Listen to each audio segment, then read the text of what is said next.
আসসালামু আলাইকুম, সবাই কেমন আছেন? আশা করি ভালো আছেন। তো আমিও আল্লাহর রহমতে আপনাদের দোয়া ও ভালোবাসায় অনেক ভালো আছি।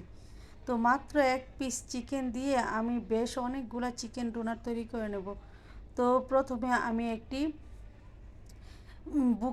মুরগির বুকের দুইটা বুকের অংশ নিয়ে নিয়েছি ছোট ছোট পিস করে। তো পিসেস করে নিয়ে একটি ব্লেন্ডার জারে আমি ব্রেড ক্রাম্বস বানিয়ে নিয়েছিলাম। তো ওই জারেই পাউরুটি দিয়ে ব্রেড ক্রাম্বস বানিয়ে নিয়েছিলাম। ওই জারে কিছুটা ব্রেড ক্রাম্বসের সাথে আমি চিকেনগুলো নিয়ে নিয়েছি। তারপর পেঁয়াজকে ওই মোটা মোটা করে পেঁয়াজ কেটে দিয়েছি, কাঁচামরিচ, আদা রসুন বাটা, তারপর দিয়ে দিলাম মরিচ গুঁড়া। তো একে একে শুকনা মরিচ মশলাগুলো আবার দিয়ে দেবো আর কি। তো ধনে গুঁড়া, জিরা গুঁড়া, গরম মশলা গুঁড়া, তারপর লবণ, গোলমরিচ গুঁড়া, তারপর টমেটো সস। তো এগুলো সব সব উপকরণগুলো দিয়ে দিলাম আর কি। সয়া সস, লেবুর রস দিয়ে আমি গ্রাইন্ডারে একদম স্মুথ একটা পেস্ট তৈরি করে নেব। দেখুন কতটা স্মুথ হয়েছে পেস্টটা। তো সবগুলোকে নামিয়ে নিয়ে এখন আমি ভালোভাবে মিক্স করে নেব হাতের সাহায্যে। লবণ দিতে ভুলে গিয়েছিলাম, তো লবণটা পরে আবার দিয়ে দিয়েছি, দিয়ে ভালোভাবে মিক্স করে নেব। এখন এই ব্যাটারটা মিক্সারটা একটু পাতলা, মানে আঠালো আঠালো। তো এটা পরে আর এরকম থাকবে না। তো একটা ডিম আমি এদিকে ভেঙে ডিমের সাথে আমি কিছুটা দুধ দিয়ে ফেটিয়ে নিচ্ছি। কিছুটা লিকুইড আগে থেকে জাল করা ঠান্ডা দুধ দিয়ে দিয়ে ফেটিয়ে নিচ্ছি ভালো করে। ফেটিয়ে তো আমি এক সাইডে রেখে দেবো, রেখে বাকি ডোনাটের ইয়েগুলার তৈরি করে নেবো। এদিকে আমি পাউরুটি দিয়ে ব্রেড ক্রাম্বস বানিয়ে নিয়েছি।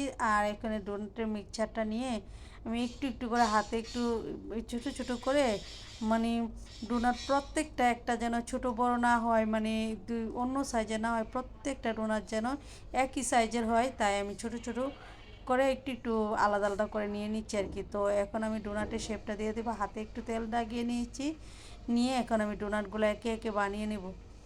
প্রথমে আমি সুন্দরভাবে একটা লুচির মতো বানিয়ে নিয়ে তো মাঝখান দিয়ে একটু ফুটা করে আস্তে আস্তে এটাকে বড় করে নিচ্ছি, মানে ডোনাটের শেপটা এরকমই হয়।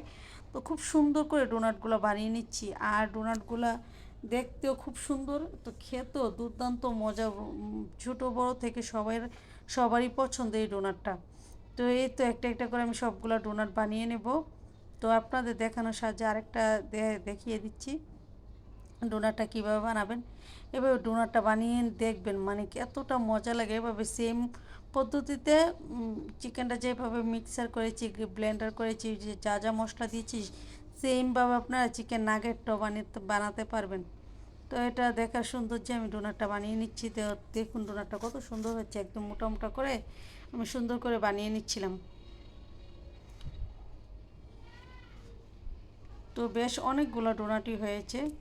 কতগুলো ডোনাট হয়েছে দেখুন। তো ডোনাটগুলোকে এখন আমি ভাজার জন্য একটি প্যানে আগে থেকে তেল দিয়ে দিব, আর একটা একটা ডিমে চুবিয়ে চুবিয়ে তারপর ব্রেড ক্রাম্বসে কোট করে নেব।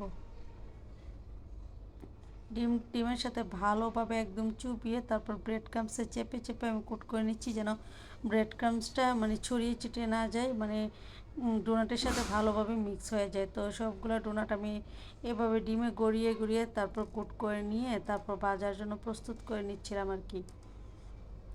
দেখুন কত সুন্দরভাবে গড়িয়ে নিচ্ছি। তো এই তো আমার ইয়েগুলো রেডি হয়ে গেছে। তো তেলটা আগে থেকে গরম করে নিয়েছিলাম। তো এখন আমি একটা একটা করে ডোনাট দিয়ে চুলার জালটা মাঝারি আঁচে দিয়ে দিব, কারণ চুলার জাল মাঝারি আছে, আস্তে আস্তে ভাজা হবে, নয়তো পুড়ে যাবে। তো একদম একটা একটা করে সবগুলো ডোনাট আমি ভেজে নিচ্ছিলাম। একসাথে তো অনেকগুলো দেওয়া যায় না, চার পিস করে আমি সবগুলো ডোনাট ভেজে নিচ্ছিলাম। এই তো ডোনাটগুলো উঠিয়ে আমি আরেক ব্যাচ ডোনাট ভাজার জন্য দিয়ে এখন আমি ভেজে নেব, ভেজে তারপর পরিবেশন করে নেব। তো ডোনাটগুলো একদম ক্রিস্পি হয়েছে আর ভিতরতে একদম সফট হয়েছে, খেতেও দুর্দান্ত মজা ছিল।